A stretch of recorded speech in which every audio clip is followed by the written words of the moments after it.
which is not the way it should be, because let me say this. The broadcasters of the event were having to defend themselves a bit on social media. The broadcast coverage of it is top notch, and I'm going to get into some. I mean, they did the best that they could with what they were presented with. So it's purely on R Factor Motorsport Games, and here we go. Just weeks after we talk about how funny it is that we're talking Indianapolis, IndyCar, Indy 500 at the turn of the new year, leaving Christmas and coming into January, which is Daytona month, virtually and real. Here we are talking about Le Mans in January. And not for the good reasons that we would hope for. First, I want to read somebody we respect here on the show, David Perel. He is really a great figure in sim racing and real racing. He kind of bridges the two perfectly. Owner of the Sim Grid and Coach Dave Academy. Been on the show before, and the way he explains things, I'm just a huge fan of it. So I want to read this, and then we'll get our takes on it. As to basically summarize this for anybody that's not aware at this point, there were several server crashes in this 24-hour race, including with the leader. Server crashes that were considered red flags, and they had to regrid and this and that. And then people disconnecting left and right, including Max Verstappen and Team Redline from the lead, which destroyed their race. And apparently it was just excessive. It was not the typical. So anyhow, this is David Perel's take in a thread on his Twitter, at David Perel. He says, I've done it 3 times. I've also done the real one twice. I've had good days organizing some events and some bad days, so I got some opinions.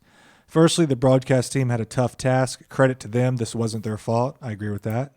At Motorsport Games need to lose their exclusive licenses ASAP. They have no money to fix this mess and have no plans to. Oh, hell yeah. That was the best quote of it all. They need to lose their exclusive licenses. But how does that happen? I don't know that part. I'm not an in-depth contract. You're not a lawyer. Right. But, I mean, what a timely thing to say, and we all know it's true because of the IndyCar situation and now this. He continues, there is no excuse for what happened over this past weekend. They own the license. They own the game. They own the servers. These problems have existed since day one. None of it a surprise. Diabolical, embarrassing. The real motorsport world is a sim racing sugar high. I've thought this since day one and continue to think so. Mainstream motorsport press barely even noticed what happened or what Max said. They barely care. We need our own stories, our own narratives. The failure of virtual Le Mans is an opportunity for other games and platforms.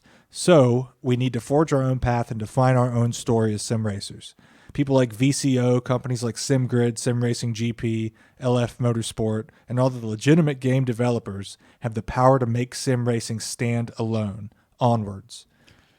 /end. Pretty inspirational message. And what he's saying is true. Inspirational. What? I'm touched, Rob. Have you seen? You're so white, Bradley. You're so Rob? It's truthful. Rob, have you seen the movie Independence Day? Rob, have you Yes. seen the movie Air Bud? No. It's a dog playing basketball. No. Anything is possible, Rob. No, Rob. Have you seen the movie Independence Day? Yes. Yes, Do you remember of course when I the have. president, what's his name, is on the microphone? President Bill Pullman.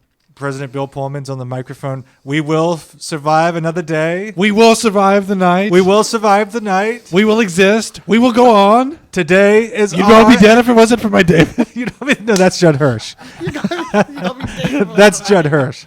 Wrong What do you character. spend $1 Bradley. million at a toilet seat? That's a bad impression. Basically, what that was, David. He was on the microphone talking to the people, and he was getting us hyped up. I agree with Bradley. I think. Well, I agree with what he's saying, and he's calling to the sim racing community, and it's happened. I mean, yes, it's not big news. I wouldn't really expect it to be big news because I'm a sim racing enthusiast. We do this show, and I literally tuned into none of this race, paid no attention to it, probably because it wasn't an iRace. I mean, I'm a little biased, but a lot of people have come together and taken up arms, Patrick and Rob, who are giving me 2 different expressions. They've taken up arms on social media against Motorsport Games. And after all the shitting on them we've done, discussion about the indie stuff, this is really the best thing that could have happened. It's almost as though somebody sabotaged them to get... I'll make this point, really and then though. I'll let you guys have your say. Have you not noticed this is the biggest dick move, the biggest flex in sim racing history.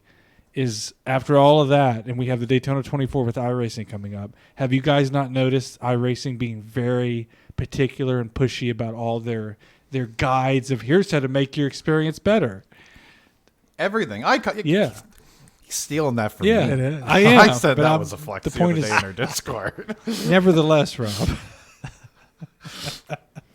No, but you are absolutely right. This is Into the Apex Motorsport Podcast Network.